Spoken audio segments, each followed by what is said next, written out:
Buenas tardes. En primer lugar, antes de empezar, quisiera dar las gracias a toda la familia dominicana.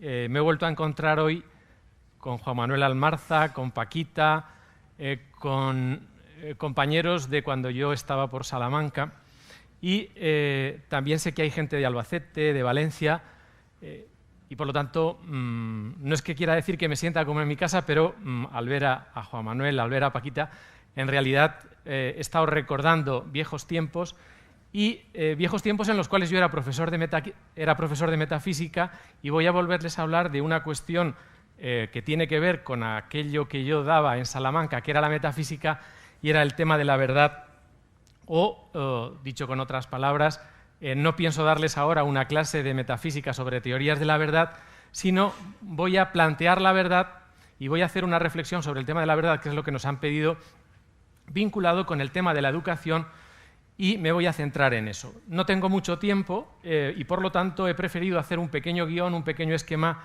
que todos ustedes tienen en la maleta y tienen en la cartera. Como no son horas apropiadas para tomar muchos apuntes ni para tomar muchas notas, lo que sí les aconsejo es que sigan al pie de la letra el guión, porque es lo que yo voy a utilizar con la finalidad de exponer las ideas que les quiero transmitir.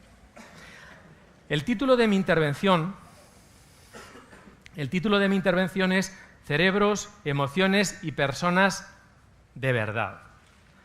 Lo de cerebros y emociones es secundario, porque lo que de verdad quiero plantear es la necesidad de que nos planteemos el hecho de trabajar desde el punto de vista educativo como profesionales de la educación en un horizonte de personas de verdad. Yo voy a plantear mi reflexión en esta clave, es decir, cómo conseguir que nuestros alumnos, cómo conseguir que nuestros equipos educativos puedan promover o podamos promover personas de verdad. Bien, este es el contexto de mi intervención y esta es la idea central. Mi intervención tiene tres partes, como podrán ver. En primer lugar, educar hoy, yo me pregunto, ¿en realidad es problema de estilos de vida? El lema que rige el Congreso, Pedagogías con otro estilo, es muy interesante, pero por otro lado también es preocupante. Da mucho que pensar el que reduzcamos la tarea educativa a una cuestión de estilos educativos. Por lo tanto, en primer lugar, me interesa clarificar qué estamos entendiendo por estilos educativos. En segundo lugar, quisiera situar esta preocupación por educar en hombres de verdad en lo que con una terminología de Hannah Arendt llamaríamos cómo es posible educar en la verdad en un contexto donde la sociedad en la que nos movemos hace difícil promover la verdad, hace difícil trabajar en la verdad y no siempre es rentable, positivo, valioso, moralmente digno el trabajar por la verdad o promover hombres de verdad. Entonces, este contexto es un contexto similar al que Hannah Arendt describió cuando cubrió como cronista en Jerusalén del juicio a Eichmann. Ella hablaba de la banalidad del mal. ¿Cómo educar en la verdad en un contexto donde la mentira es tan habitual en nuestra vida cotidiana? Y en tercer lugar, quiero plantear cómo construir comunidades educativas de verdad. El castellano es muy rico cuando hablamos de comunidades educativas de verdad, porque puede haber comunidades educativas hipócritas. Por lo tanto, a nosotros nos preocupa en nuestros colegios, con los padres, con los profesores, con nuestros alumnos, en realidad nos preocupa crear comunidades educativas de verdad, no de mentirijillas, no hipócritas, y por lo tanto crear comunidades educativas de verdad. Y para ello hay tres claves, o yo les propongo tres claves. En primer lugar, comunidades que promueven el compromiso. En segundo lugar, comunidades que promueven el testimonio. Y en tercer lugar, comunidades que promueven lo que, en una terminología del profesor Larrañeta, que algunos se acordará de él, cuando planteaba la lectura de Kierkegaard y de los grandes clásicos del XIX y del XX, hablábamos de interioridad apasionada. Voy con la primera parte. En primer lugar, educar hoy un problema de estilo de vida. No podemos perder de vista al alumno. Es decir, a veces creemos que el alumno es un expediente, un número, una función, un objeto. Hoy, con la neuroética y las neurociencias, en realidad ya ni siquiera hablamos de alumnos, hablamos de estructuras neuronales del sujeto, hablamos de determinado tipo de sustancias que alteran procesos cerebrales. Es decir, corremos el peligro de olvidarnos que el alumno es una persona, que es el centro de nuestra tarea educativa, y algo que se nos olvida, y es el hecho de que nuestros alumnos, igual que nosotros, igual que en la comunidad educativa en la que estamos trabajando, son seres humanos de carne y hueso. Mirar a los alumnos, oír a los alumnos, es fundamental.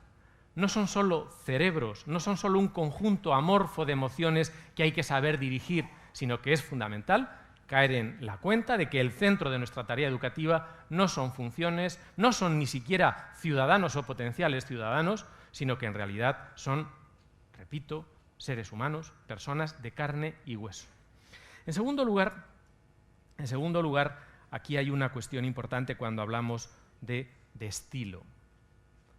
Yo, como les decía, al ver el título del Congreso Pedagogías con otro estilo, creo que tenemos que tener mucho cuidado. Si yo les preguntara qué es el estilo de vida, cuál es nuestro estilo de vida, ¿por qué nos preocupa educar con otro estilo de vida?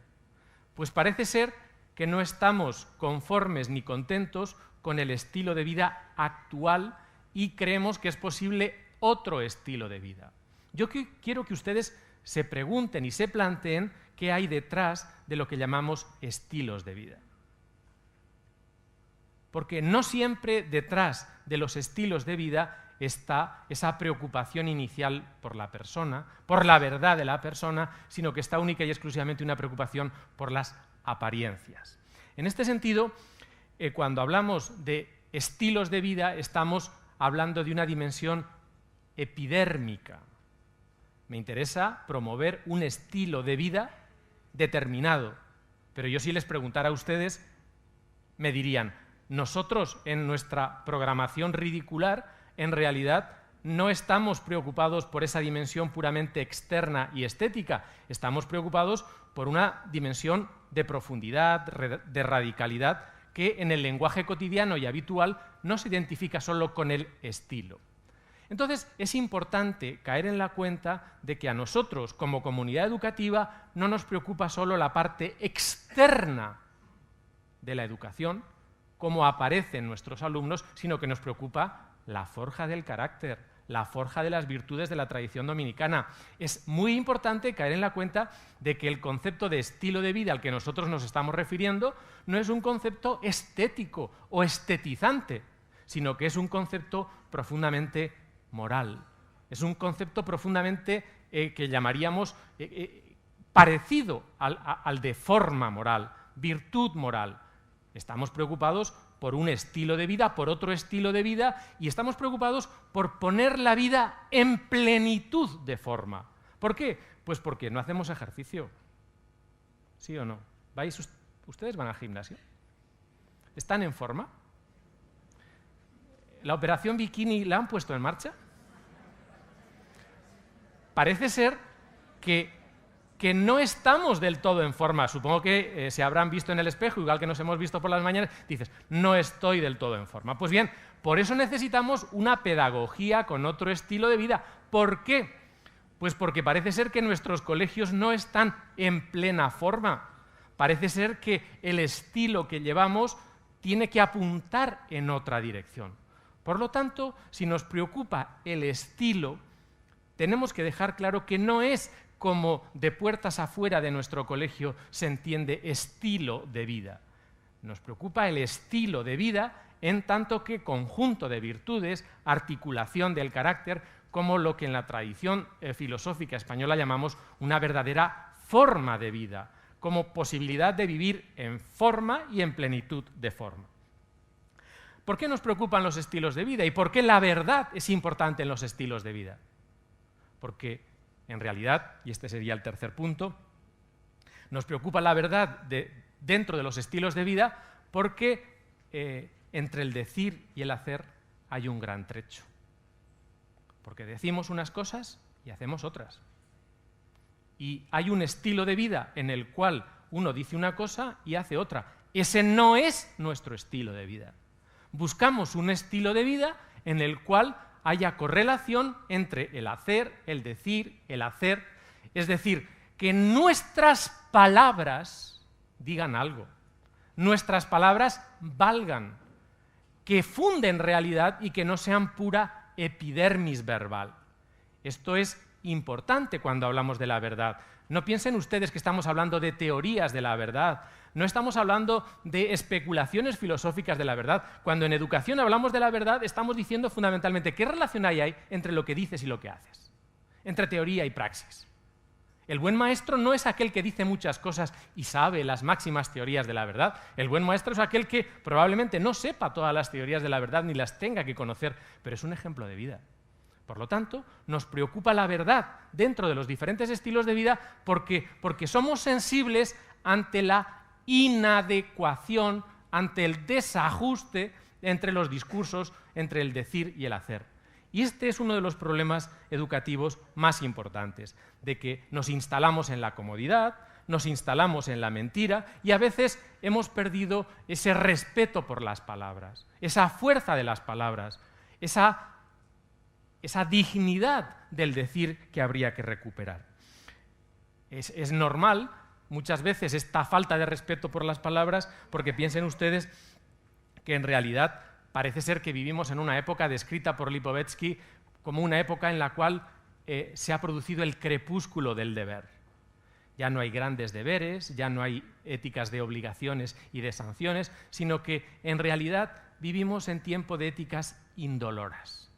Y estas éticas indoloras parece como si significaran que aunque tú digas una cosa y luego hagas otra, ya veremos, ya interpretaremos de una forma. Tú pones en la programación una cosa, luego dices otra, aunque los resultados sean unos. Es decir, con cierta facilidad aceptamos vivir en el desajuste y la disarmonía entre lo que decimos y el hacemos. Y aquí hay un tema importante en esta evaluación, en este diagnóstico de los estilos de vida.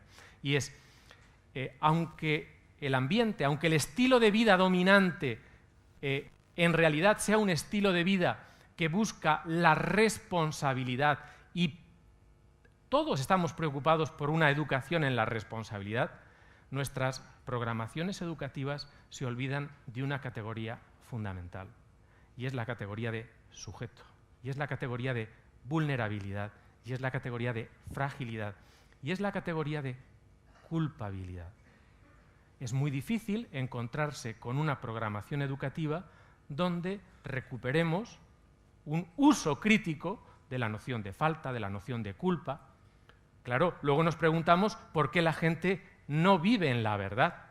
¿Por qué nosotros mismos nos da igual una cosa que otra? Fíjense, estamos apoyando, aceptamos vivir en la responsabilidad, pero en realidad no nos preguntamos ¿y tú personalmente qué haces por esa sinceridad? Un ejemplo breve para que lo entiendan. Supongo que alguno de ustedes tiene coche, ¿sí o no? ¿Alguien tiene coche con seguro a todo riesgo? A ver, que levanten la mano los que tienen coche con seguro a todo riesgo. A ver. ¿Por qué? ¿Por qué tenemos coche con seguro a todo riesgo? Por una razón muy sencilla. Porque a veces cambiamos las columnas de sitio del garaje, las farolas no se ponen en el sitio adecuado, pero ninguno de nosotros piensa que debe conducir mejor, que debe perfeccionar su manera de conducir y que a veces la culpa, que a veces la responsabilidad tiene una dimensión personal, subjetiva, importante. Entonces, ¿qué es lo que está sucediendo? ¿Por qué a veces ha desaparecido en el estilo actual de vida la verdad? Pues porque hablamos de responsabilidad sin sujetos. Hablamos de responsabilidad de las aseguradoras. Si yo tengo seguro a todo riesgo, me da igual cómo conduzca. ¿Por qué? Pues porque mi compañía de seguros ya se hace cargo de todo. Si yo solo tengo el seguro a terceros, ¿qué es lo que pasa? Y aquí viene la clave. Me tomo la vida con más cuidado. Claro, nuestro estilo de vida, el estilo de vida que buscamos, es un estilo en el cual, por mucho que queramos tener seguro a todo riesgo para todas las fases de nuestra vida, no lo vamos a encontrar. Por lo tanto, es muy importante recuperar esa dimensión de vulnerabilidad, esa dimensión de fragilidad, esa atención al sujeto de la educación que a veces hace que se nos olvide esa dimensión de verdad. En segundo lugar, ¿cómo educar en la verdad ante lo que Hannah Arendt llamaba banalidad del mal? En primer lugar, siendo conscientes de que vivimos en una sociedad en la cual suele haber dos tipos de verdades. La verdad de los alumnos que hacen ciencias y la verdad de los alumnos que hacen letras. La verdad de la ciencia y la verdad de la vida cotidiana. Parece ser que en la ciencia, en el mundo de la ciencia, nada se discute. Todo lo que diga un científico en televisión es verdad. Sin embargo, lo que diga un sociólogo, un psicólogo, un sacerdote o un filósofo está sometido a sospecha. Por lo tanto, cuando hablamos de educar en la verdad, tenemos que ser conscientes de que corremos el mismo peligro que corrían nuestros maestros cuando luchaban contra teorías de la doble verdad. Es decir, no puede ser que la ciencia vaya en una dirección y construya un determinado tipo de verdad, y no puede ser que la sociedad vaya en otra dirección y los agentes sociales, las ciencias sociales y en la vida cotidiana organicemos la sociedad en otra clave de verdad. Y aquí hay una referencia importante que quiero señalar, y es la filosofía contemporánea. Algunos pensadores como Jan Patočka, Václav Havel, llegaron a decir que es muy importante vivir en la verdad. Cuando uno se toma en serio la existencia, cuando uno se toma en serio la fragilidad de la existencia y trabaja por la libertad y la justicia, la verdad no es una categoría especulativa, sino la verdad es una categoría práctica. Por lo tanto, hay una verdad que orienta un modo de vivir y, por lo tanto, la praxis, el día a día, nuestra actividad práctica, nos tiene que orientar para corregir, para rectificar un estilo de vida en el cual la verdad de los científicos va por un lado y la verdad del sentido de la vida va por otro.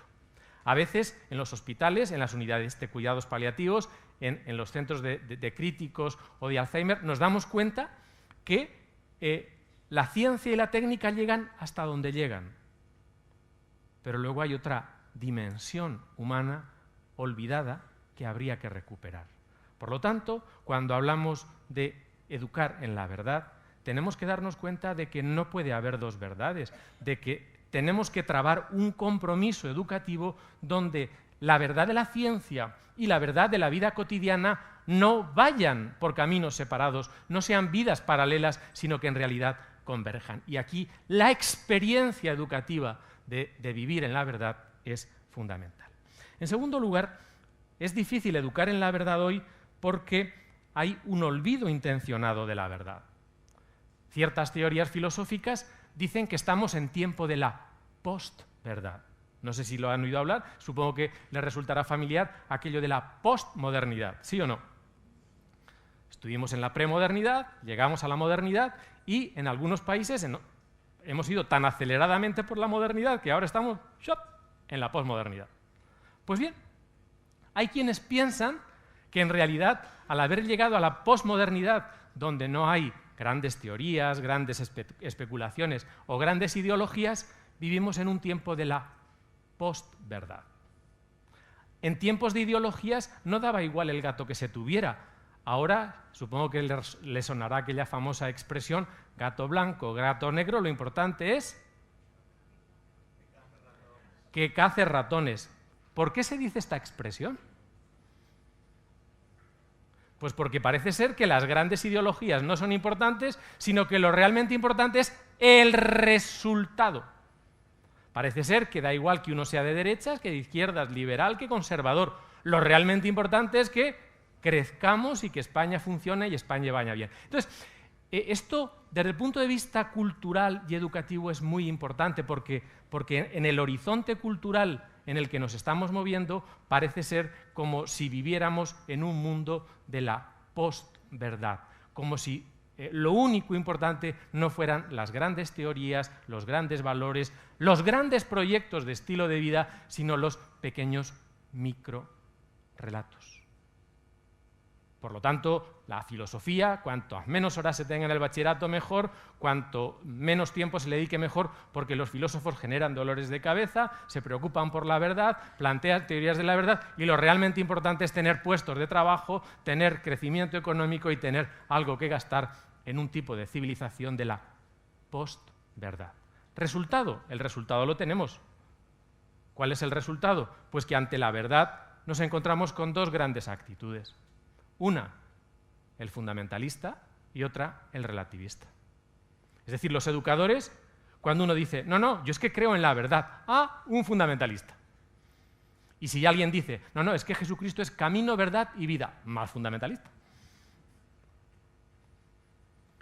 Fíjense, en el pensamiento contemporáneo, el tema de la verdad es tan importante, que a veces con la ciencia y la técnica, con el desarrollo de la ciencia y la técnica, en realidad lo que decimos verdad es certeza, seguridad en la posesión de la verdad.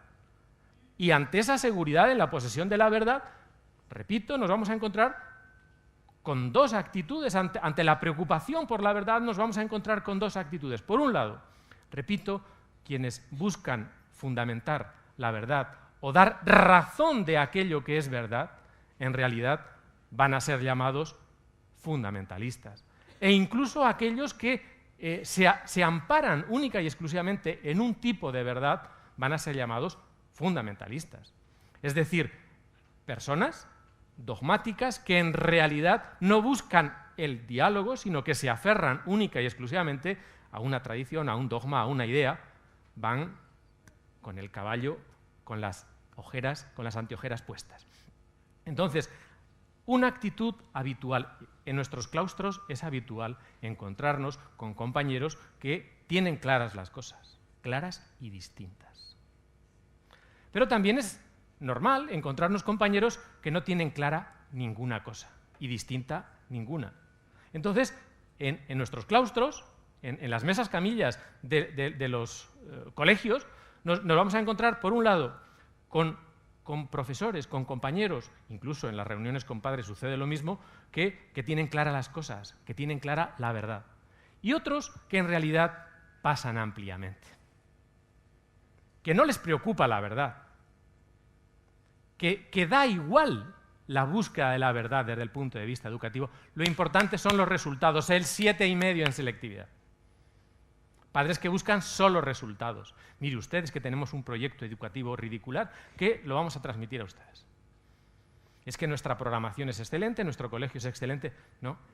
Fíjense que desde el punto de vista, repito, educativo, es muy importante caer en la cuenta de que necesitamos evitar estas dos grandes tentaciones. La tentación del fundamentalismo, es decir, del cierre ante el diálogo, ante la búsqueda de la verdad, y la actitud del relativista o del escéptico que cree que no hay ninguna verdad, que cree que no es posible la verdad. Y en los claustros y en las comunidades educativas esto se ve de una forma clara. Aquí es importante, y no quiero detenerme mucho luego si en el coloquio quieren que lo desarrollemos, aquí es importante caer en la cuenta de que el tipo de sociedad en la que vivimos, una sociedad del riesgo, una sociedad de la información, o sea, fíjense que tener más información disponible no quiere decir tener más verdad. La globalización no nos hace más hermanos. La globalización nos conecta y nos ha conectado, pero no se han incrementado los índices de fraternidad por haberse incrementado los kilómetros de fibra óptica. Aquí, y dejo aquí la cuestión, es fundamental. Yo creo que los textos de Benedicto XVI, de Juan Pablo II o del Papa Francisco, es decir, aquí la vida de la Iglesia de los últimos años ha sido tan potente, tan rica, tan a la altura de los tiempos, que hoy por hoy el liderazgo de textos de Benedicto XVI son fundamentales para poder decir: la propia Iglesia, el equipo educativo en el que estoy trabajando, si por algo se caracteriza, es por la lucha contra el relativismo y contra el fundamentalismo. El haber puesto encima de la mesa el desafío que el hombre contemporáneo tiene, el educador contemporáneo tiene, que es un desafío de búsqueda de la verdad, pasión por vivir en la verdad. ¿Cómo concretar esto? ¿Cómo materializar esto? Aquí yo creo que es importante no trabajar solos, sino trabajar en equipo. Y para trabajar en equipo, los educadores, o sea, fíjense que muchas veces el educador de un centro, de un colegio como el suyo, la verdadera comunidad de fe que tiene es la comunidad educativa de la que participa. Pasamos 5 días a la semana en el colegio, pasamos más de 6 y 7 horas diarias en el centro educativo y, por lo tanto, tenemos que preguntarnos: ¿y qué tipo de comunidad educativa estamos creando? Porque a lo mejor somos un grupo de francotiradores que va a dar sus clases y se va. No hay comunidad. Entonces, ¿por qué nos preocupamos por otro estilo de vida? Pues porque parece ser que el estilo de vida que tenemos actualmente es un estilo de vida donde trabajamos en el cumplimiento y nos falta preguntarnos: ¿y qué modelo de comunidad estoy construyendo con el equipo educativo con el que estoy trabajando? Hoy, esas comunidades educativas requieren varias condiciones. En primer lugar, la primera condición, o al menos colegios como los suyos, requieren partir de algo que creo que es muy importante: el concepto de espacio público educativo. El hecho de que nuestro colegio sea un colegio concertado, sea un colegio privado, sea un colegio público, semipensionista, en realidad, o medio pensionista, en realidad tenemos que ser conscientes de que nos movemos en lo que llamaríamos y en lo que debemos llamar un espacio público educativo. Por muy concertado, por muy privado que sea nuestro centro, nosotros promovemos espacios públicos de colaboración, espacios públicos de educación, espacios públicos de fuerte incidencia social y, por lo tanto, hablamos de espacios públicos educativos. No son espacios estatales, no son espacios administrativos, no son espacios de las juntas de comunidades, de las diputaciones o de los ayuntamientos, son espacios sociales. El hecho de que tengamos una subvención o el centro esté concertado no quiere decir que dependa de la administración política de turno. Esto tiene que quedarnos claro. Desempeñamos un servicio público y nuestra dimensión de verdad es estructural. Por lo tanto, nuestra legitimidad es la pertenencia a ese espacio público educativo. No somos, por lo tanto, gente que está en un espacio privado al que graciosamente se le concede intervenir en el espacio público, sino que en realidad estamos constitucionalmente legitimados para intervenir y para participar en el espacio público educativo.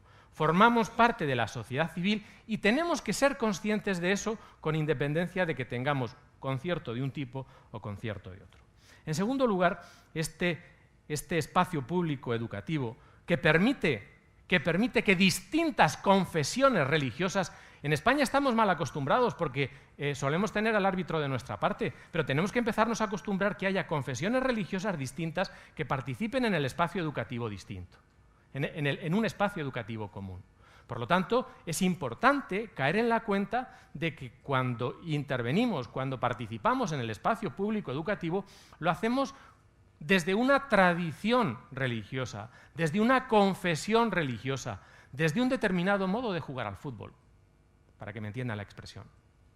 No jugamos de cualquier forma, se juega desde una determinada tradición. Y esto es fundamental. En segundo lugar, hoy, dentro de esa legitimidad que tenemos como colegios que tienen una tradición, que tienen unas fuentes religiosas, nuestro gran desafío, por no decir el desafío más fuerte, es el de hacer razonable la fe. Esto que es tan sencillo es más complicado de lo que nos podemos imaginar. Es decir, si queremos que nuestros colegios sean colegios católicos de verdad y dar señal de lo que estamos anunciando, la clave hoy es la razonabilidad de nuestra fe.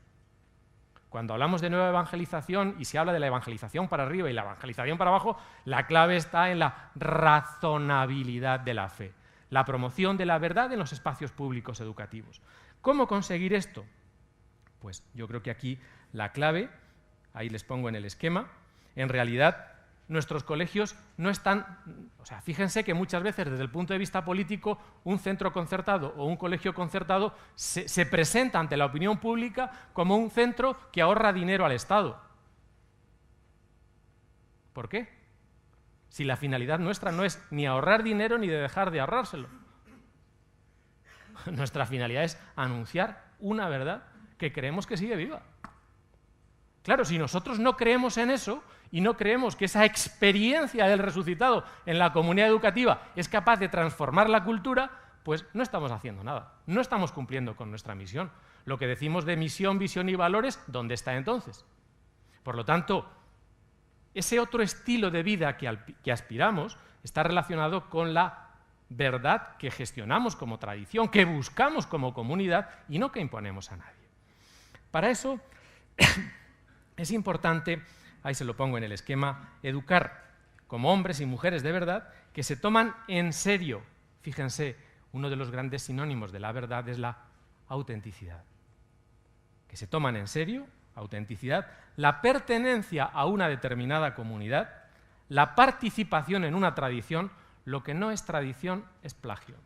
Pertenecer a la tradición dominicana, a la tradición jesuítica, a la tradición carmelitana, es decir, la gran ventaja de la Iglesia en realidad es la pluralidad de equipos de los cuales uno puede formar parte. Entonces, esto es importante porque no buscamos la verdad desde cero, sino que estamos impulsados, lanzados, catapultados desde una determinada tradición. Por lo tanto, no hay verdad sin tradición. Quienes no tienen tradición, ¿qué es lo que sucede? No tienen raíces. ¿Cómo educar a nuestros hijos si no tenemos tradición? Por último, fíjense, como les digo en este punto, es decir, pertenencia comunitaria, participación significativa en una tradición y algo que es fundamental, educar para la capacidad de juicio, educar para lo que llamamos el discernimiento. No hay educación en la verdad si no hay discernimiento, si no hay tradición, si no hay participación, pero si no hay promoción de la capacidad de juicio. Nuestros alumnos, nuestra comunidad, tiene que dar ejemplo de razonabilidad, de capacidad de juicio, de posibilidad de discernimiento. Para eso necesitamos, punto 9 de mi esquema, caer en la cuenta de que el espacio público educativo es una condición necesaria para vivir en la verdad. Ahora bien, el espacio público educativo es una condición necesaria, pero no es una condición suficiente. ¿Qué es lo que falta? Faltan maestros de verdad. Porque hay maestros de mentirijillas. Es decir, ¿por qué decimos que hay maestros de verdad? Porque hay maestros que no se toman en serio la tarea de educar. Entonces, en realidad, preguntarnos el tema de la verdad o plantearnos el problema de la verdad cuando nos preocupa otro estilo de vida, en realidad es preguntarnos por si nuestros maestros, si nuestra comunidad educativa tiene maestros de verdad, que se tomen en serio la búsqueda de la verdad. Como les pongo en el esquema, aunque el espacio público educativo sea una condición necesaria, no es una condición suficiente para educar en la verdad. Necesitamos maestros de verdad, que promuevan, que gestionen esa verdad. Por eso hace falta testimonio. Cuando un maestro es maestro de verdad, es un testigo.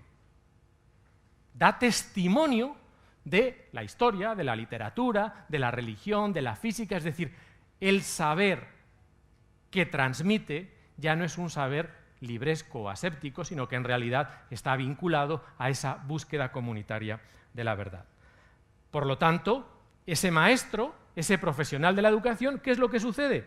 Va a ser alguien que con su testimonio hace una experiencia de verdad. Por eso seduce, por eso encandila a los demás. Y ya para concluir, último punto, hay una cuestión que creo que es importante hoy cuando hablamos de verdad para buscar otro estilo educativo, y es el nuevo principio de la educación del siglo XXI, y es me desconecto luego existo. La desconexión es fundamental para bucear y conocer la interioridad. No puede haber educación en la verdad si no hay conocimiento de las profundidades del ser humano. Si olvidamos la dimensión de interioridad, nuestra educación va al fracaso. Puede estar en el actual estilo de vida, pero en el estilo de vida que aspiramos y al que buscamos, está relacionado, va a depender de esa búsqueda del maestro interior, ese conocimiento de las profundidades del ser humano, y sobre todo nuestros alumnos tienen que estar educados en esa interioridad, en la fuerza interior. Para concluir, es decir, si no hay esa búsqueda de la interioridad, descubrimiento de la interioridad, pasión, porque dentro de cada uno de nuestros alumnos y dentro de cada uno de los profesores de nuestra comunidad educativa se puede promover lo que llamaríamos una estimativa de verdad, no haríamos nada. Creo que es fundamental organizar nuestras comunidades educativas para promover determinadas estimativas morales que se conviertan en comunidades de memoria y verdad. Frente a grupos o confesiones que dicen una cosa y hacen otra, es importante promover escuelas de verdad. Es decir, fíjense, maestros de verdad, escuelas de verdad. Para terminar, y con ello ya concluyo porque me han sacado ya la tarjeta amarilla y supongo que en 15 minutos me sacarán la roja antes de que el árbitro me expulse, quiero terminar con un breve texto que me parece muy importante para incidir en esta dimensión de interioridad, en esta dimensión, vamos a llamarlo, de sorpresa que se nos va. Fíjense, José Antonio Muñoz Rojas, no sé si lo conocen, el poeta José Antonio Muñoz Rojas dijo, y con ello termino, son días de muchas noticias, no hay tiempo para verificarlas, ni para escribirlas, ni casi para gozarlas. Hay que ir de mata en mata, de zanja en vereda, de vallado en sendero, de soto en linde, para no perder tanta anunciación, tanta esperanza. Y aquí viene la clave. Y se nos va la mayor parte de la delicia sin recogerla. Muchas gracias.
Quiero agradecer a la Fundación Educativa Santo Domingo que me haya invitado, porque me siento muy a gusto entre todos vosotros que sois educadores y además hermanos. Y tengo la ocasión de compartir mi vocación más profunda, que siempre digo que es la de abrir ventanas. Creo que un educador, sobre todo en los tiempos en que vivimos, debemos abrir ventanas. Es lo que trato de hacer hoy.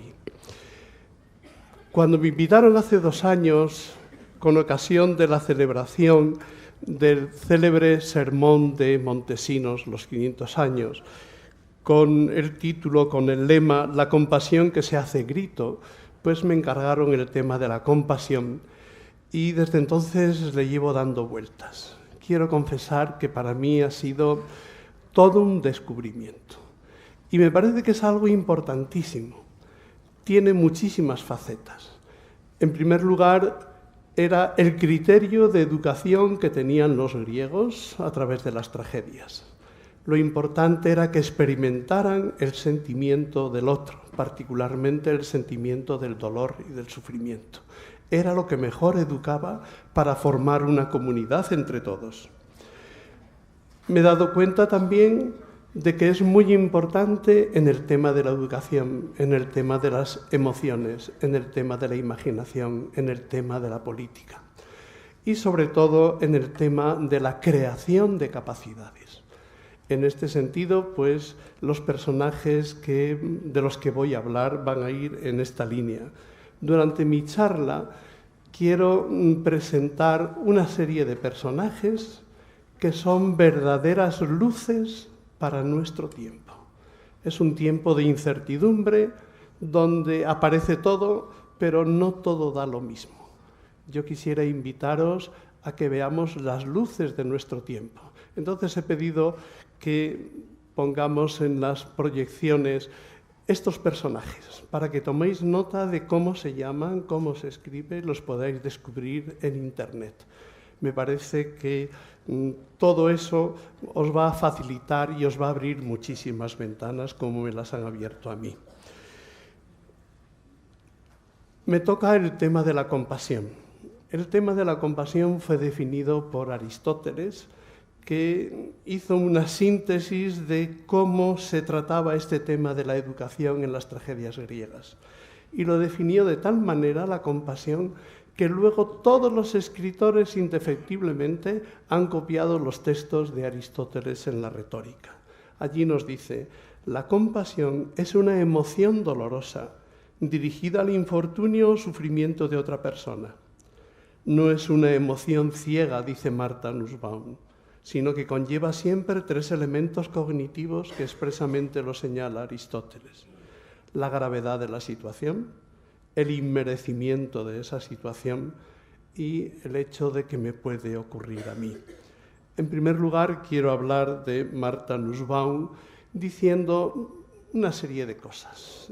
El año pasado recibió el Premio Príncipe de Asturias y una de las cosas que más importancia tiene en esta mujer es hablar de la creación de capacidades. El educar consiste en crear capacidades.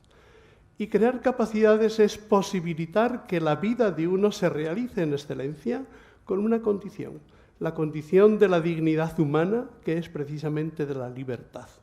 Tenemos muchísimas maneras de poder ser hombres, pero cae bajo nuestra responsabilidad el elegir cómo queremos serlo. Por eso, más que hablar de bienes tal como los concibe una persona o una cultura o una religión, hay que hablar de capacidades, porque la responsabilidad está en la dignidad de esa persona que tiene esa capacidad de elegir. Y es importante no solamente fomentar las capacidades, sino eliminar o erradicar aquellos elementos que bloquean nuestras capacidades. En este sentido, yo quiero recoger en primer lugar una serie de cometidos básicos de la educación actual. Nos dice Martha Nussbaum: la escuela puede reforzar o socavar aquello que ha logrado la familia, sea bueno o sea malo. A la escuela le corresponde fundamentar y apoyar todo lo de bueno que ha aportado la familia a la educación de su hijo. Y también erradicar toda serie de aquellas cosas que limitan esas capacidades, que muchas veces, sin saberlo, la propia familia, por falta de horizonte, pues les inculca.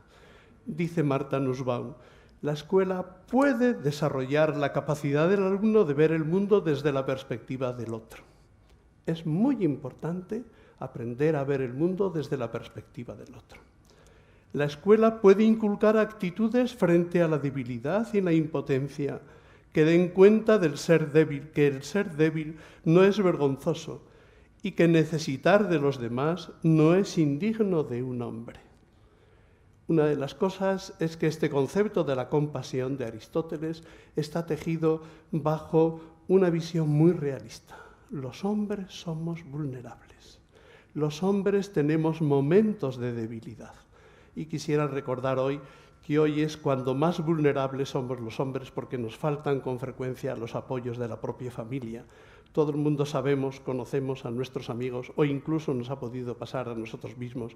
Cuando una persona ve rota su convivencia, frecuentemente se siente vulnerable porque no sabe dónde agarrarse.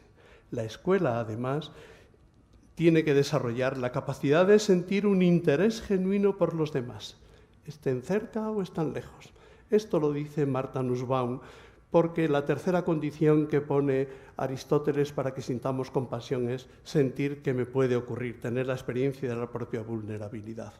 Martha Nussbaum dice, el interés por los otros es algo que se puede educar.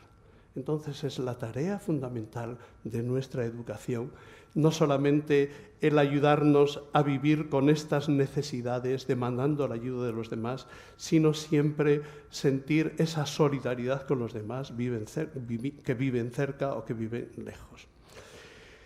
Vivimos en un mundo donde nos encontramos unos frente a otros, cruzando las brechas de la geografía, del lenguaje, de la nacionalidad, de la religión. Es decir, vivimos en un mundo pluralista, en un mundo multicultural, y entonces nuestra educación tiene que estar orientada hacia eso, porque la multiculturalidad no es algo que podemos relacionarnos con los marroquíes o con los americanos, no. Toda esa gente vive ya entre nosotros y con nosotros. Por eso, dice Martha Nussbaum, la educación ha de proporcionar a los ciudadanos 3 capacidades básicas que voy a enumerar. En primer lugar, el conocimiento fáctico. La educación que damos hoy no tiene nada que ver con la educación que dábamos hace 30 años, que fue la que recibimos nosotros. Entonces, se daba una educación para un mundo homogéneo, para un mundo en el que todo está cerca, todo está a mano. Hoy tenemos que educar a la gente para un mundo plural. Tenemos que educar porque esa realidad global está ya entre nosotros, en nuestra propia ciudad y en nuestra propia aula. Por eso no debemos educar con un horizonte pequeño para nuestro pequeño pueblo, sino con un horizonte amplio. Otro elemento clave y fundamental es pensar y que debemos dar la capacidad de pensar y argumentar por sí mismo. Sócrates decía que esta es la función principal de un educador, enseñar a la gente a pensar por sí mismo. Una de las cosas que me llama a mí la atención es que Platón, en la Apología de Sócrates, trata de expresar cuál es el papel educativo del propio Sócrates y nos dice que es precisamente el ser como un tábano que trata de despertar ese caballo perezoso que es precisamente nuestra democracia. Lo voy a citar al pie de la letra. Yo, Sócrates, signado a la ciudad por el Dios, como a un caballo grande y noble, perezoso a causa de su tamaño y necesitado de ser despertado por una especie de tábano. Es decir, todos nosotros como educadores debemos ser tábanos para despertar nuestra sociedad. El tercer elemento fundamental de nuestra educación es la imaginación narrativa. Es decir, la capacidad de pensar cómo sería estar en lugar de otra persona, de interpretar con inteligencia el relato de otra persona y de entender los sentimientos, los deseos y las expectativas que podría tener esa otra persona. Entonces, hay que tener en cuenta que esta capacidad de sentir como el otro es muy importante, es esencial. Esto lo trata de argumentar Martha Nussbaum inspirándose en el psicoanalista Donald Winnicott. Confieso que hace varios años que estoy estudiando a este autor, porque distintos sociólogos y filósofos contemporáneos es al psicoanalista que citan habitualmente. Nos dice expresamente Winnicott que los mecanismos de un niño son 2. El primero necesita absoluta seguridad. Y en segundo lugar, necesita liberarse de esa seguridad. Pero aquella persona que necesita la seguridad de la alimentación continuamente está dependiendo, tiende a convertir en esclavo al que le sirve. Si una persona no es capaz de descubrir la otra dimensión, termina por convertirse, podemos decir, en un narcisista que necesita continuamente controlar a los otros. Pero en la medida que el niño va descubriendo un espacio como un juego, donde en ese ámbito del juego pierde ya todos los temores, va creciendo esa confianza en sí mismo y en la libertad. Lo mismo ocurre que en el juego, en el proceso de la imaginación. La imaginación, a través de los cuentos, nos enseña a ver que lo ajeno, lo inesperado, no nos amenaza, sino que es algo que es fuente de satisfacción. Entonces, una de las cosas que ocurren fundamentalmente es que aquella persona que tiene un narcisismo patológico porque no ha sido capaz de ir descubriendo lo otro, se convierte en un dominador, en un tirano para todos los demás, y el objetivo fundamental es el control. El otro siempre será para él una amenaza que necesita tener controlado porque necesita de ellos y necesita dominarlos. Una educación que supera esa dimensión estrictamente patológica es lo que nos permite descubrir a los otros como fuente de realización, fuente de satisfacción y fuente de propia creatividad. Esto lo va a aplicar un poco a lo que significa la literatura, Martha Nussbaum. Nos dice en primer lugar, el bien de los otros siempre es algo abstracto, visto a priori, y nunca nos dice nada. Solamente cuando esos bienes se ponen en relación con aquello que ya comprendemos con nuestro intenso cariño hacia nuestros padres, con nuestra necesidad apasionada de consuelo y de seguridad, solo entonces tales cosas empiezan a importar profundamente. Por eso nos dice Martha Nussbaum, debemos construir hoy ejercicios parecidos para extender la imaginación de nuestros ciudadanos, para fomentar la empatía a través de las barreras sociales que existen entre nosotros. Y esta es la función que tiene la literatura y las artes. Y nos dice, su función no es la de producir erudición, como frecuentemente entendemos en nuestros colegios. Lo esencial es suscitar la empatía, la capacidad de sentir las sensaciones, los sentimientos, los deseos del otro. Y una de las cosas curiosas que yo desconocía, las personas que están centradas en sí mismas, que son patológicamente narcisistas, son incapaces de leer novelas porque no las comprenden, porque no saben hacer el ejercicio de ponerse en lugar del otro, que es lo que realizan, podremos decir, toda la literatura narrativa. Por eso insiste, hoy necesitamos de las humanidades en la misma medida que necesitamos de la capacidad de empatía, de entender la experiencia de quienes son diferentes de nosotros. Es decir, hoy que tendemos a eliminar las humanidades de nuestro currículum, estamos cometiendo un grave error. Las humanidades nos educan para comprender a los otros, nos educan para construir la democracia, nos educan para construir la sociedad. Entonces, si solamente tenemos técnicos que utilizan el saber instrumental, nos proporcionan gente que se acostumbra a dominar ejecutivamente y no precisamente a construir comunidad. Para eso hace falta otro tipo de cosas. Hay otra persona que a mí me ha llamado muchísimo la atención y ha sido para mí todo un descubrimiento. Una historiadora norteamericana que es Lynn Hunt. Esta persona me permite, y que lo encontré precisamente citada por Martha Nussbaum. Lynn Hunt es una historiadora que se llama podemos decir, de la línea individualista. No juega con grandes sujetos, sino por lo que pasa a través de la mente de los individuos, lo que ocurre en la mente de los individuos singulares. Y precisamente nos trata de describir, tiene un libro maravilloso que es La invención de los derechos humanos. Os aconsejo que leáis este libro. Ahí nos describe una cosa, que los derechos humanos no surgen como fruto de una argumentación, sino como una experiencia que se hace evidente para todas las personas. Jefferson, que es el primero que hace la redacción de los derechos humanos en la Declaración de la Independencia de Estados Unidos, nos dice expresamente pues, algunos textos que son muy importantes.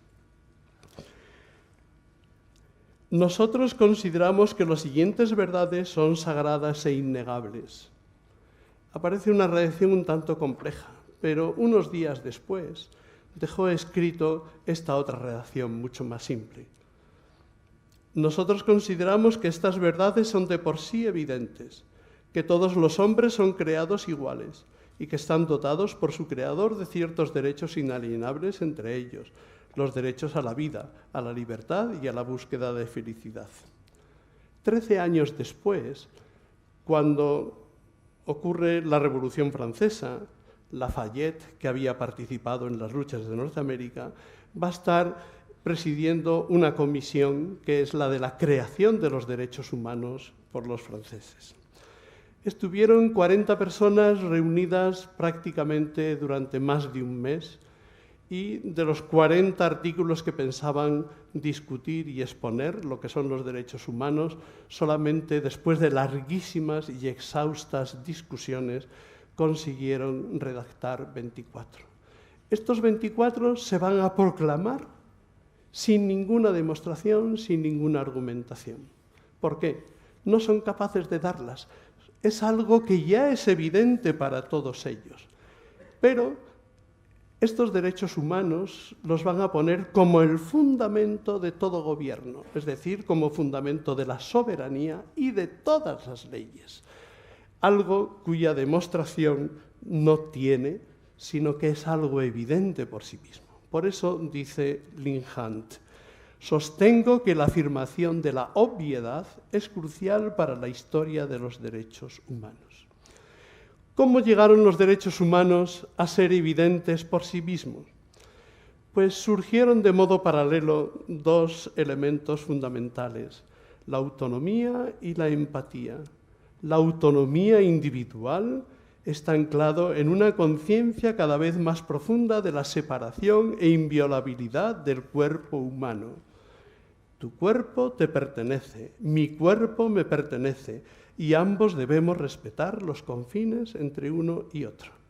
La empatía se basa en el reconocimiento de que los otros sienten y piensan como nosotros, que nuestra sensibilidad interior es fundamentalmente semejante, la misma. Para ser autónoma, dice Leigh Hunt, una persona debe estar legítimamente separada y protegida en su separación. Pero para que los derechos acompañen a tal separación física, la individualidad de una persona debe ser comprendida a un nivel más emotivo. Los derechos humanos dependen tanto de la posesión de sí mismo y del propio cuerpo, como del reconocimiento de que todas las demás personas son igualmente dueñas de sí mismas. Es el desarrollo incompleto de este último concepto el que provoca todas las disparidades de derechos sobre los que reflexionamos desde el inicio de la historia. Es decir, la autonomía y la empatía no aparecieron de la nada en el siglo XVIII, tenían raíces muy profundas.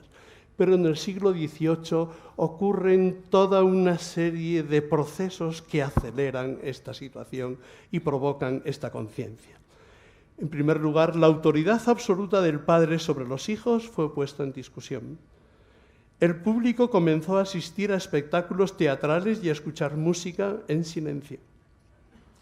El retrato y la pintura de género pusieron en discusión la hegemonía de los grandes cuadros mitológicos o históricos de la pintura académica. Las novelas y los diarios proliferaron, haciendo las historias de la vida cotidiana accesibles a un gran público. La tortura como elemento del proceso judicial y las formas más extremas de castigo corporal comenzaron a ser consideradas inaceptables. Todos estos cambios contribuyeron a difundir la conciencia de la separación y la posesión del propio cuerpo, a la vez que la posibilidad de ensimismarse y a la vez de reconocerse a sí mismo en los otros. En la segunda mitad del siglo XVIII cambió la sensibilidad por una serie de novelas que fueron verdaderos bestsellers que causaron un impacto terrible.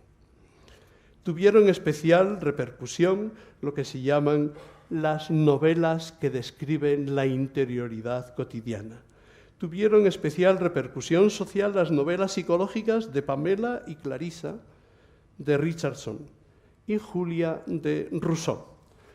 Quiero decir que Jefferson y sobre todo él mismo y los compañeros que lideraron todo este movimiento de los derechos humanos eran grandes lectores de Richardson y de Rousseau.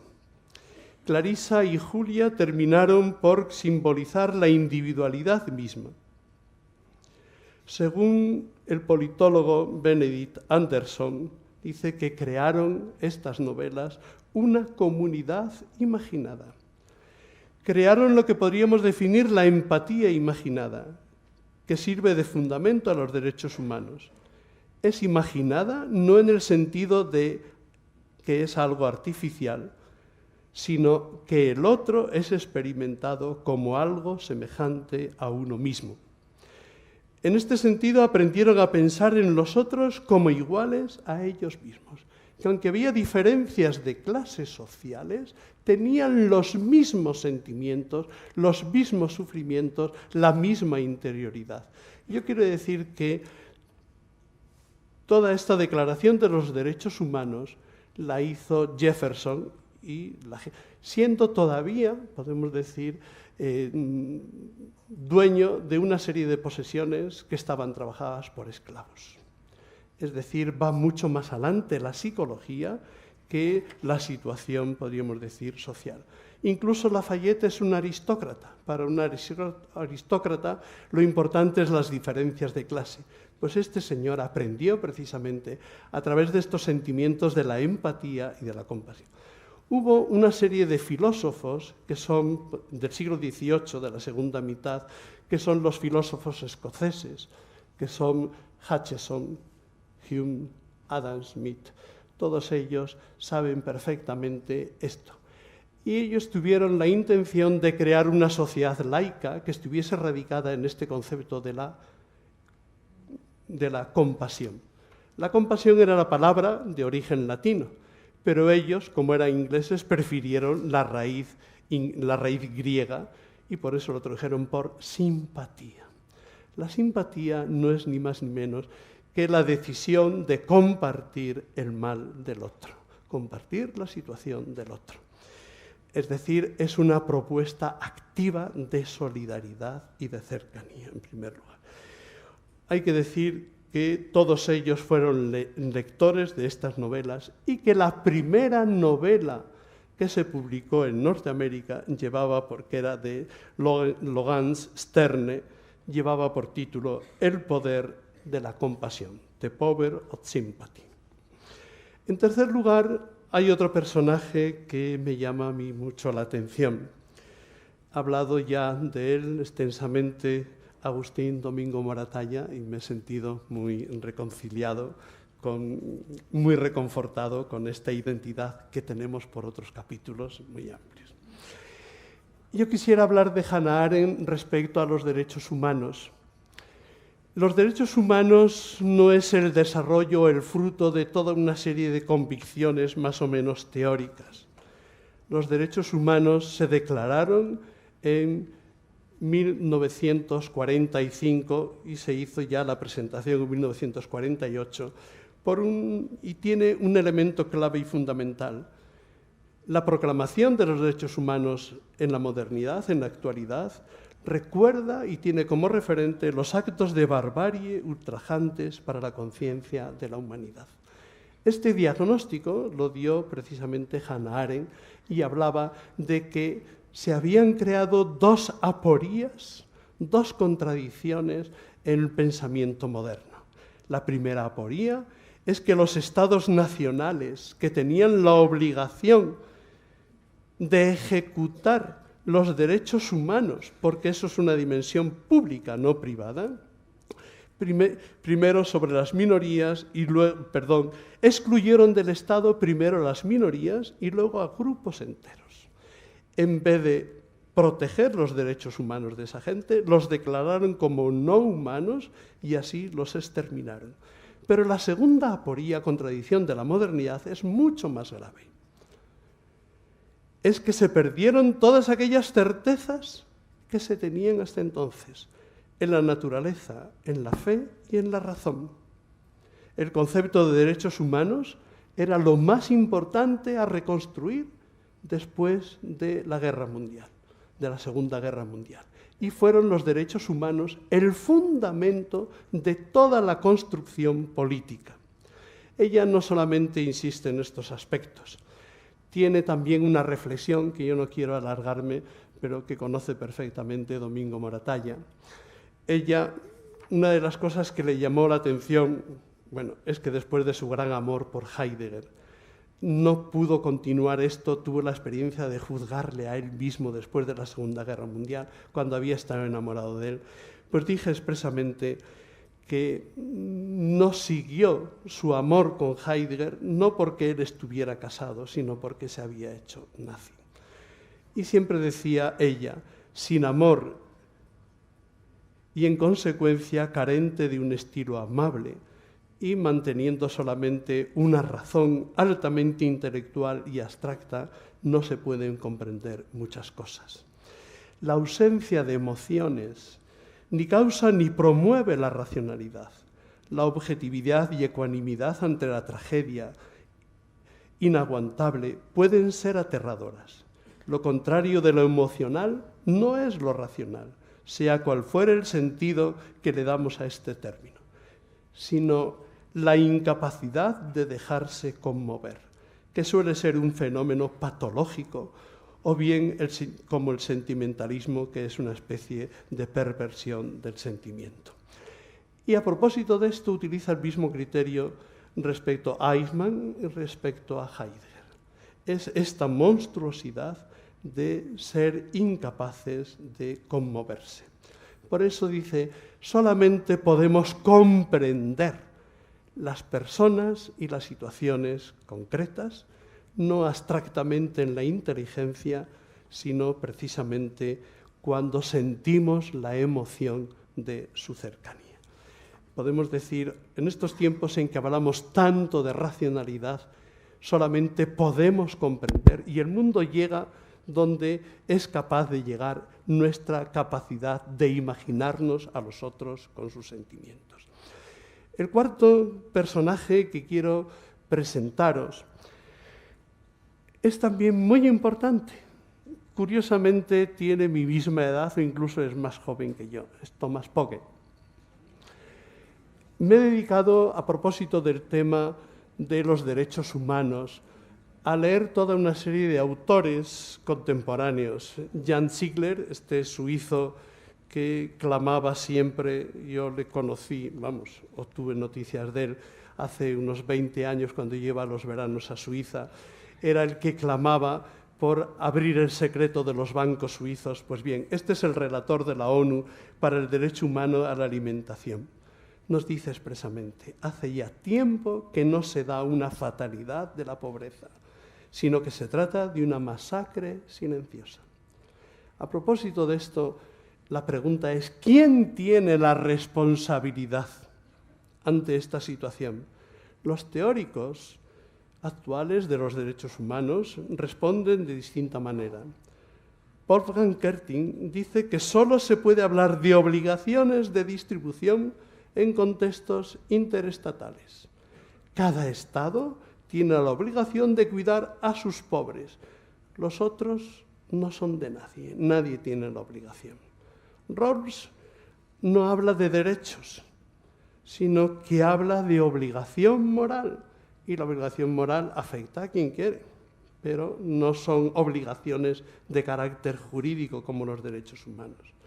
Thomas Pogge considera que estas obligaciones hay que verlas en una perspectiva cosmopolita.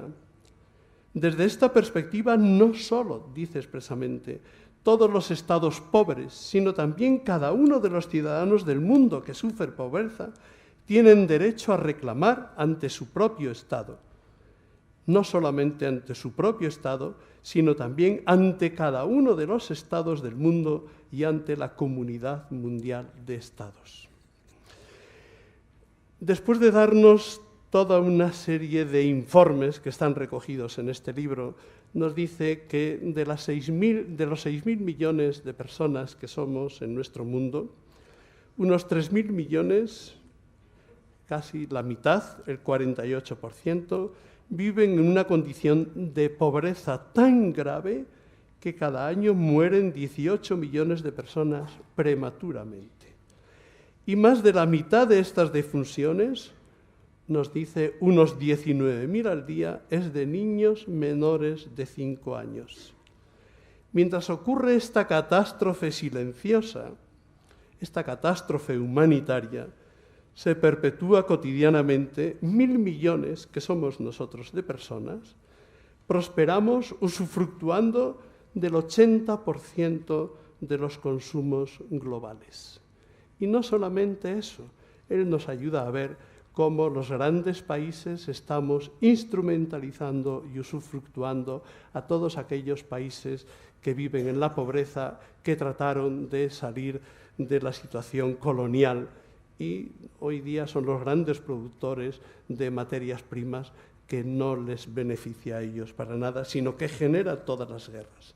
Las preguntas de Thomas Pogge es: ¿por qué los ciudadanos de los estados ricos occidentales no encuentran moralmente preocupante el hecho de que un mundo fuertemente dominado por estos mismos estados grave de manera tan pesada sobre billones de personas, con posiciones de partidas tan inferiores e inadecuadas? Pues sencillamente dice porque la mayor parte de los ciudadanos occidentales no considera que la extirpación de esta pobreza sea moralmente relevante. Y con frecuencia creemos que este compromiso de erradicar la pobreza se mueve siempre dentro de los confines nacionales. Y eso se debe a que consideramos que no hace falta ninguna moral, sino que son problemas de los propios estados. En este sentido, pues nos dice que los países occidentales, aunque no practicamos la esclavitud, estamos fomentando todo este dominio para poder seguir siendo los mayores beneficiarios de un mundo que, de hecho, en el cual existen todas estas prácticas, incluso las de la esclavitud. Entonces, él dice que intenta abatir mediante una cerrada reflexión crítica este muro de indiferencia moral, no reconociendo algunas cómodas razones que los ciudadanos de los países ricos adoptan a menudo como argumentos reconciliadores para ignorar la pobreza mundial. Sí podemos hacer mucho, con nuestra educación y con nuestra opinión. Esa es una tarea a la que Thomas Pogge nos invita a todos. Y para concluir, yo quisiera recordar, pues, el otro día tuvimos la celebración en Madrid de una tertulia en el atrio de los Gentiles, en la Casa de Vacas, donde estuvimos un diálogo. Gustavo Martín Garzo es otra de las personas que he descubierto y yo quiero ofrecerla porque creo también que es otra luz que ilumina nuestro tiempo. Sobre todo una casa de palabras, si puedes subir un poquitín, que ahí pone el título del libro, me parece que es fundamental. Ahí nos dice expresamente que los cuentos empiezan donde la razón se detiene. Por eso son tan necesarios. Cuando se les cuenta un cuento, los niños esperan que el bien sea más poderoso que el mal. Los cuentos formulan una y otra vez la promesa de salvación. Creo que es lo mejor para educar a nuestros niños. Una experta en estos temas de cuentos, Natalia Ginzburg, dice: debemos enseñar a nuestros hijos las grandes virtudes en vez de las pequeñas. Son las virtudes grandes las que nos enseñan los cuentos. No el ahorro, sino la generosidad y la indiferencia ante el dinero. No la prudencia, sino el coraje. No la astucia, sino la franqueza y el amor por la verdad. No la diplomacia, sino el amor al prójimo. No el deseo de éxito, sino el de ser y saber. Y concluyo con una frase de un poeta que a mí me llena muchísimo, Rainer Maria Rilke. Nos dice y nos invita a todos a saber que la infancia es nuestra verdadera patria. La verdadera patria del hombre es la infancia, una patria a la que antes o después hay que volver. Las palabras de la literatura hablan de esa patria perdida, hacen vivir las preguntas, nos enseñan a ponernos en el lugar de los demás y tienden puentes entre realidades separadas, el mundo del sueño y el mundo real, entre el mundo de los vivos y el mundo de los muertos. Educar es ayudar al niño a encontrar lugares donde vivir, donde encontrarse con los otros y aprender a respetarlos. Lugares a la vez de dicha y compromiso, donde ser felices y hacernos responsables de algo. La imaginación, dice en otro lugar, no es esa fuerza que nos permite sustituir las cosas o huir de las cosas, sino lo que nos permite acercarnos a ellas. Paul Valéry decía: la ternura es la memoria de haber sido tratado con atenciones extraordinarias a causa de nuestra debilidad. En otras palabras, y concluyo, la ternura es la memoria de haber sido tratados con compasión en los momentos de nuestra debilidad. Muchas gracias.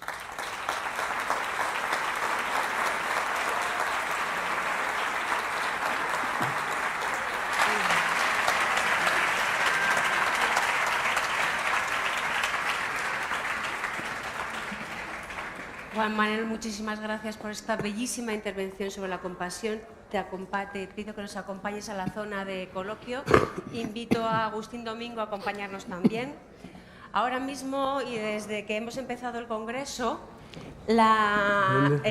sí, en uno de estos dos, en el que quieras, por favor. La tertulia en Twitter, el debate en Twitter está muy animado, gracias de nuevo a las personas que están colaborando en la sala. Así que ahora vamos a animar el coloquio aquí. Sabéis que podéis hacer a partir de ahora preguntas por escrito. En la documentación tenéis unas tarjetitas para esto. Podéis pasárselas a los ayudantes de la sala, que me las harán llegar. Yo intentaré recopilarlas todas y hacérselas llegar a los dos ponentes. Me perdonáis de antemano si hay demasiadas y no puedo leerlas todas. Yo, para romper el hielo, voy a hacerles a cada uno una pregunta. Empezamos con la verdad, Agustín. Sí. Hay una frase, ¿se oye? ¿Se le oye? Están todos los micros abiertos, ¿verdad? Bueno, hay una frase bíblica que se repite mucho: la verdad os hará libres. ¿Cómo hacemos que los alumnos, cómo les explicamos que esa libertad puede ser producto de vivir en verdad? Bueno, ¿sí se oye bien? No se oye el micrófono de Agustín. ¿Ahora? ¿Ahora? Ahora, perfecto. ¿Ahora? Se acopla un poquito. ¿Ya? Bueno, la relación entre verdad y libertad es una de las relaciones más apasionantes que hay. Acuérdense de la famosa polémica con dimensión política que hubo en España hace poco tiempo, donde si la libertad nos hacía verdaderos, la verdad nos hacía libres. Entonces, en realidad, plantea... Es decir, cuando establecemos la relación entre verdad y libertad, estamos tratando dos cuestiones fundamentales de lo que es la vida del ser humano. Yo quiero situarme, es decir, quiero que pensemos lo que significaba, para poder descubrir con radicalidad el significado de estas dos expresiones, pensemos lo que significaba los disidentes cuando en la antigua Unión Soviética, en los países del telón de acero, en realidad no podían decir lo que pensaban, iban a campos de concentración porque no podían expresarse y manifestarse. Entonces, pensemos que hay, cuando ellos hablaban de vivir en la verdad, estaban diciendo, queremos libertad de pensamiento para que la verdad la busquemos entre todos. Si no, estamos hablando de pura palabrería, estamos hablando de una categoría vacía. Entonces yo creo que es importante relacionar lo que es la pasión por la verdad, la lucha por la verdad, con esa dimensión práctica de lo que es la vida humana, ¿no? Perfecto. Juan Manuel, muchas gracias. Yo sigo rompiendo el hielo y recordad que podéis ir haciendo las preguntas, ¿vale? ¿Cómo podemos sensibilizar a los alumnos para que pasen de acciones compasivas concretas a vivir en un estilo de vida compasivo, a tener una actitud compasiva de fondo? Bueno, en primer lugar yo creo que hay que quitarle a esa palabra compasión las connotaciones negativas que siempre hacen referencia a un superior respecto a un inferior, y tiene las connotaciones negativas que le atribuimos a la religión. Pero la compasión es una cuestión estrictamente moral. Es compartir el sufrimiento del otro. Y una de las cosas que más claman en nuestro tiempo es precisamente el dolor evitable. Hasta el punto, hay un personaje que creo que no hemos puesto, que es Peter Singer. Es un poco el creador de lo que se dice, entre comillas, los derechos humanos de los animales. Él nunca lo dijo, es una barbaridad. Pero sí nos quiere recordar la dignidad que tienen los animales como tales. Y que tienen la misma dignidad que nosotros en ese aspecto, es el sufrimiento. No podemos causar sufrimiento a los animales impunemente, simplemente si es absolutamente necesario y evitando, porque lo necesitamos para comer y para lo que sea. Pero ha introducido esta mentalidad. Es decir, si existe eso, que ya es exigible hoy incluso jurídicamente porque está penado maltratar a un animal, creo que debe ocurrir. Pero esa palabra de compasión tiene otras dimensiones. La propia Marta Haren habla de piedad y un poco la excluye en el sentido de lo considera como una perversión que se queda en el puro sentimiento, aunque Negri la corrige en este sentido, ¿no? Hay que tener en cuenta que esta palabra compasión la tradujeron los ingleses por simpatía. Nosotros hemos hablado de simpatía como esa especie de familiaridad o estar a gusto, pero hay que ver que la palabra simpatía tiene un contenido profundamente moral, no es solamente psicológico como queremos, y que fue traducida en francés con la palabra sensibilidad. Hoy la palabra sensibilidad la entendemos en los aspectos estéticos, este es más sensible. No, es la traducción de la palabra simpatía y es la traducción de la palabra compasión, en su sentido originario griego, tomado expresamente de la retórica de Aristóteles con estas condiciones. Entonces yo creo que eso es un elemento clave. Y en nuestra propia cultura, incluso en el cristianismo, hay que decirlo, pues hay un libro, bueno, que nos recuerda, la palabra que utilizamos en el cristianismo es la misericordia, es la imagen que tenemos más extraordinaria de Dios, que representa a Jesús y que la mayor parte de los profetas tratan de mostrarnos, ¿no? En el último libro, que se titula así, La misericordia, de Walter Kasper, él dice que hemos sometido a un olvido la misericordia dentro del catolicismo.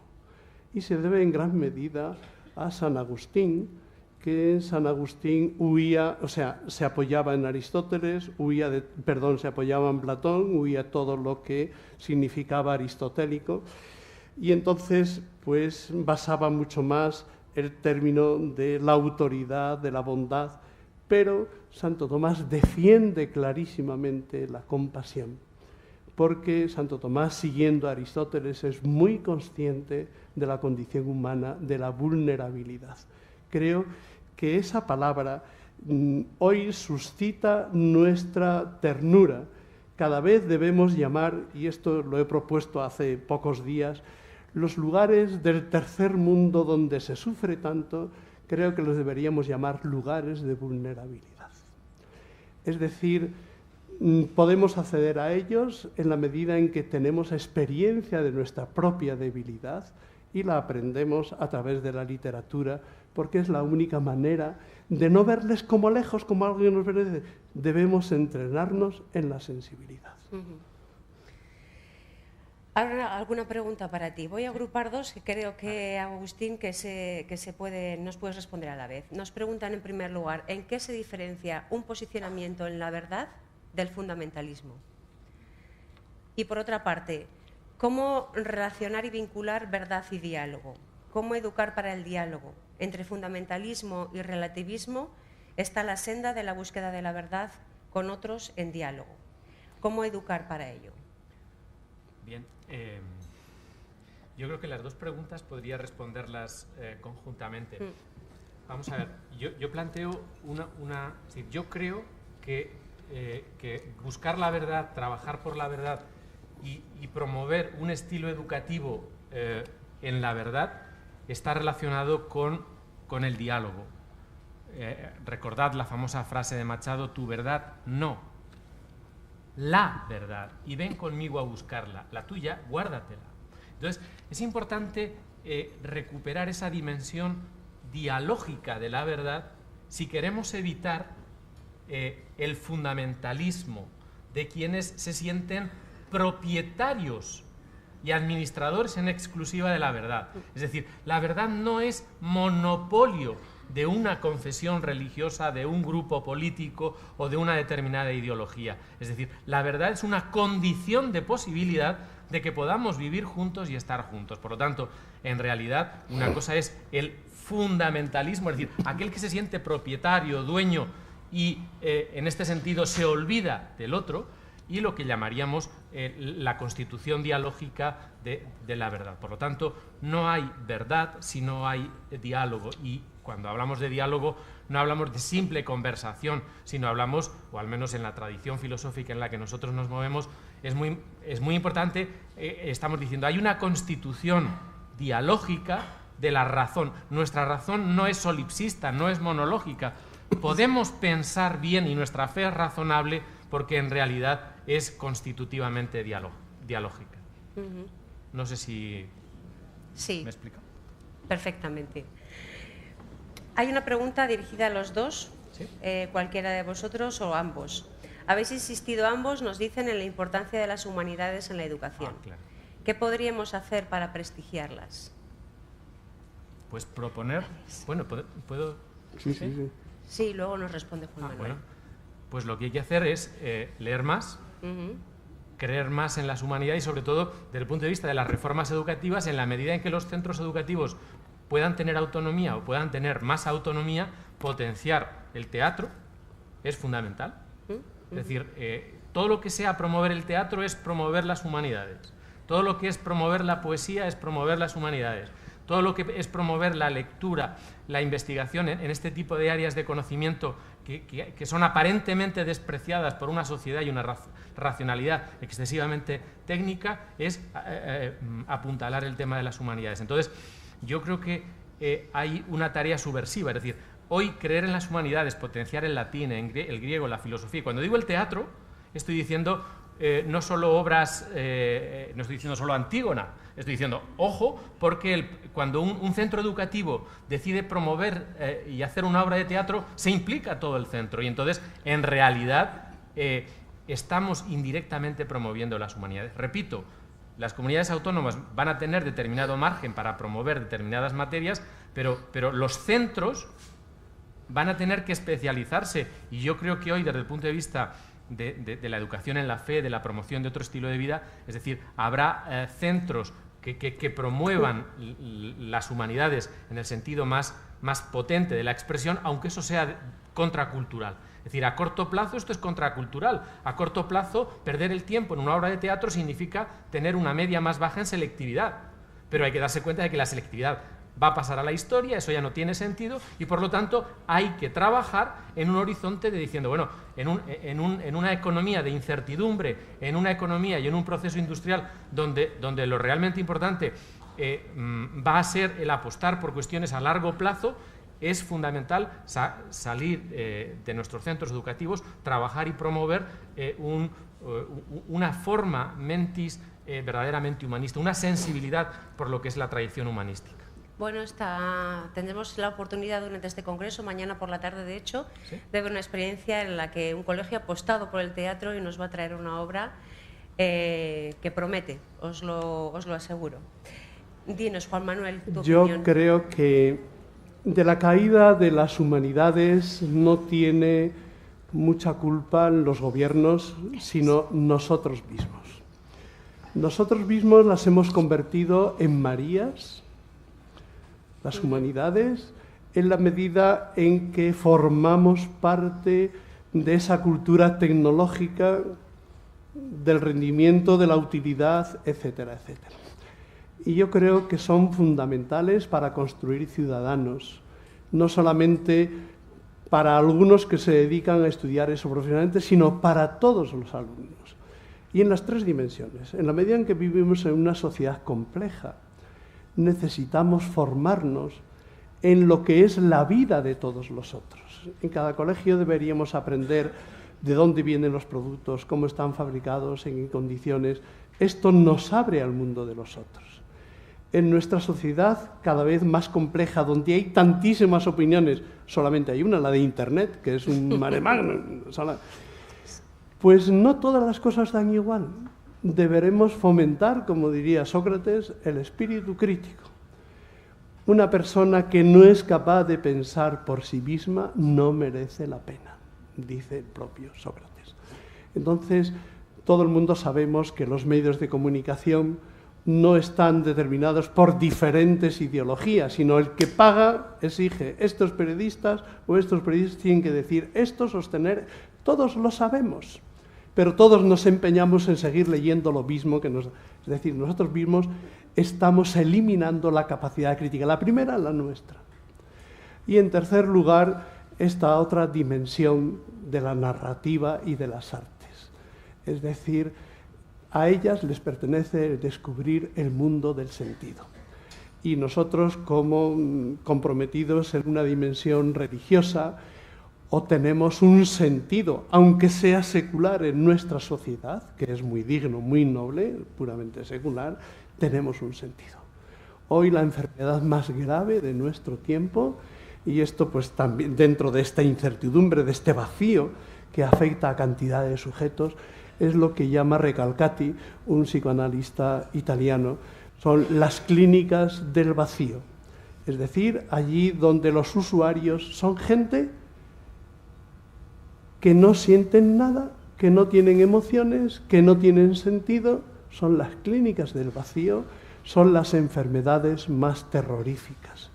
Y en cierto modo, esa clínica del vacío es una especie de espada de Damocles que está detrás de cada uno de nuestros ciudadanos y es lo que estamos fomentando con la educación puramente técnica. Yo reclamo las humanidades no solamente para filósofos y pedagogos, para todos. Es fundamental. Dos grandes defensores de las humanidades. Hay muchas preguntas acumuladas, así que os ruego un poquito más de brevedad para poder atender a las máximas posibles. Juan Manuel, en un sistema capitalista actual tan depredador en los trabajadores y en las economías de las familias, ¿cómo volver a la educación de los derechos humanos y de los derechos sociales? Pues yo creo que los cómo no soy ningún experto en ello, pero lo que tenemos que darnos cuenta es que todos los ciudadanos, todos los políticos tenemos que pensar más en los fines, en cómo queremos vivir, que en los medios.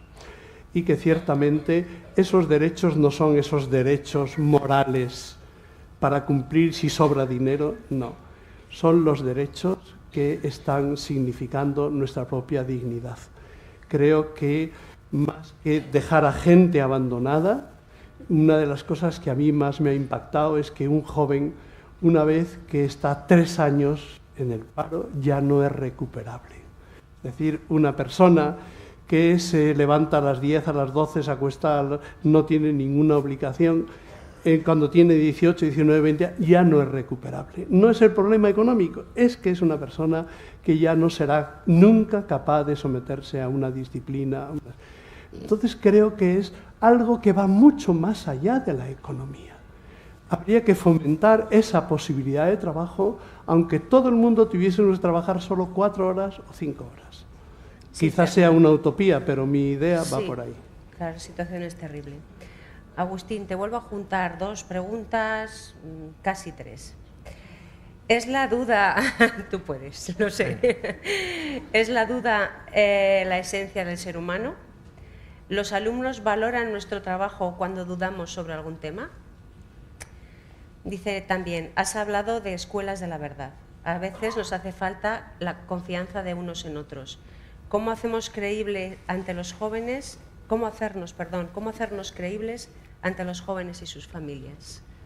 Yo no he dicho escuelas de la verdad. Escuelas de Quien verdad. haya visto el texto se dará cuenta de que es escuelas de verdad. No, lo dicen bien. Si hay un artículo, lo he metido yo. Es que, escuelas de verdad. Vale, es que no es como si dijéramos, hay unas escuelas que son de la mentira y las nuestras que son de la verdad. No, yo no me estoy refiriendo a eso. Escuelas de verdad. Si hablamos de escuelas y ponemos un centro educativo y decidimos poner una obra, es decir, démonos cuenta de que cuando montamos un colegio, una universidad o una escuela en general, estamos diciendo, yo me estoy refiriendo a una escuela de verdad, es decir, a una comunidad educativa que se toma en serio a través de la educación y por la educación el anuncio de la buena nueva. Es decir, yo no estoy hablándole a gente que esté en escuelas públicas o colegios públicos, no, es decir, hay una cuestión clara hoy, hay un imperativo moral de quienes como cristianos tenemos obras y estamos dispuestos a anunciar un determinado evangelio a través de una herramienta, a través de un espacio, a través de una obra. Entonces, esto es muy importante. Es decir, las escuelas públicas pueden ser lo que quieran, pero las nuestras, el espacio público educativo de los centros concertados con estos carismas y con estas características, tienen que ser espacios de verdad, tienen que ser escuelas de verdad. Es decir, aquí es posible buscar entre todos la verdad. No la tiene el profesor solo, no la tiene el alumno solo, no la tienen los padres solo porque pagan o la administración pública, sino que a lo mejor en las del Estado, en los centros del Estado es la verdad del consejero de turno, pero aquí es posible disentir y ser críticos respecto al poder establecido. Por lo tanto, cuando digo escuelas de verdad es porque aquí es posible la libertad, es posible la disidencia y es posible, claro, eso es mucho más difícil que el decirle siempre sí a todos los poderosos. Y por la primera pregunta, cuando planteabas el tema de la duda, es decir, yo creo que no creo que haya que instalarse en la duda permanente o la duda metódica. Yo estoy diciendo, hay una actitud de duda, hay una actitud de sospecha respecto a lo que el profesor me dice, el maestro me dice, pero yo creo que es muy importante hoy el ser radicalmente humildes y desde las clases de latín, desde las clases de física o desde las clases de matemáticas, hacer ver, mira, yo no sé todo, yo busco contigo la verdad y vamos a ver si en la clase creamos un espacio de búsqueda compartida donde yo me puedo equivocar. Es decir, no sé si os ha pasado algunas veces, estamos en la pizarra haciendo un ejercicio y a veces nos hemos equivocado y a lo mejor el empollón de la clase dice, señor, profe, te has metido la pata porque no pones lo que pone en el libro. Entonces, a veces nos cuesta trabajo reconocer esa humildad. Entonces, lo propio del estilo educativo que estamos buscando, es decir, si no hay humildad, no hay escuelas de verdad. No nos podemos tomar en serio la verdad. Entonces, una cosa es dudar, una cosa es, podríamos decir, el sospechar un poco de nosotros mismos y no sentirnos en esa posesión de la verdad.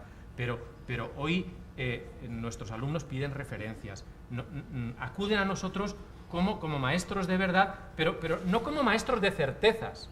Si nosotros nos presentamos ante ellos como gente de certezas, en realidad hemos perdido el misterio y la gracia de la educación. Es decir, nosotros somos maestros de verdad, no de certezas. Para eso ya está Internet, para eso ya están otros.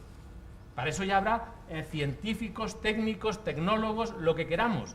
Pero el educador tiene que instalarse en la verdad, no en la certeza. eso significa humildad, eso significa un proceso de búsqueda.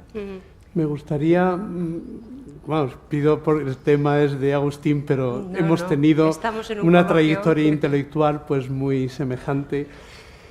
Y repasando un poco las cosas de mi conferencia y los autores a los que he ido citando, me viene a la mente la razón que tiene Heidegger de decir la verdad es la aletheia, el descubrimiento, la evidencia. Y es la función de los educadores, el hacer que determinadas cosas importantes no haya que estar debatiendo, sino que se nos muestren como evidentes. Yo creo que eso es la verdad. Y luego la otra frase, esa que tanto nos impacta, la verdad os hará libres, yo la veo en un contexto muy particular, que es el contexto del amor y de la misericordia. Y ciertamente lo mismo que el amor siempre nos hace libres. Hegel dice expresamente que eso es lo que nos libera de la ley. Donde hay amor ya no hace falta la ley. Entonces, nos hace libres, creo que el mejor regalo que pueden hacerse dos personas que se aman es regalarse libertad. No pulsera ni anillo, regalarse libertad. Y ciertamente el amor nos hace libres, pero la otra cara, que esa es, nada nos obliga tanto como el amor de otra persona. Pero no es algo que nos impone la ley, nos impone nuestra propia exigencia interior. Entonces nos encontramos aquí con temas hoy que son muy clásicos. Y a mí me parece que una de las tareas de los filósofos es aprender a resucitar muertos. No, aquí hay, yo cuando has planteado el tema de la verdad como aletheia en los griegos, muy bien lo que has planteado de Heidegger, pero hay una cuestión educativa importante y es decir, la confianza. Es decir, no solo el descubrir cosas juntos, sino yo creo que un colegio es una cadena de gente donde unos se fían de los demás. En la calle puede haber sospecha, puede haber desconfianza, pero yo me dedico a la educación porque continúo una cadena de alguien que confió en mí. Mis alumnos pueden dedicarse a la educación si, solo si, creen que merece la pena confiar los unos de los otros. Entonces, educar es mantener una cadena de confianza que hemos heredado y preguntarnos, ¿y nosotros a quién estamos dispuestos a cedérsela? Porque a lo mejor, si creemos que nuestros alumnos no podemos educarlos en esa confianza, estamos rompiendo, acuérdense de la película Cadena de Favores, es decir, en realidad las prácticas educativas son prácticas de encadenamiento de confianzas donde recuerden también su maestro o el maestro que les enseñó, es decir, en qué medida, a pesar de que uno fuera zoquete, de que no le salieran bien las cuentas y demás, sabía que íbamos a dar de sí y confiaba en nosotros. Entonces, yo creo que educar para otro estilo de vida, es decir, es mantener una cadena donde la confianza del maestro con el alumno es algo sagrado, no solo como aletheia, como descubrimiento, como trabajar juntos, sino decir, este tío se fía de mí. Sí, yo creo que has respondido a una pregunta que os lanzaban a los dos. En nuestros centros, donde hay familias agnósticas, ¿cómo podemos demostrar que fomentamos la búsqueda de la verdad? Esta confianza de la que hablabas, tienes que confiar en el centro en el que dejas a tus hijos. O sea que imagino que podemos dar por respondida esta pregunta. Tenemos ya un par de minutos, me dicen que no, que tiempo. Nos han quedado muchas preguntas en el tintero. Tienen mucho que contar y hasta aquí hemos podido llegar. Nos espera un café reconfortante, así que es importante también respetar los tiempos del Congreso. Así que muchas gracias a los dos por vuestra participación. Ha sido un placer escucharos.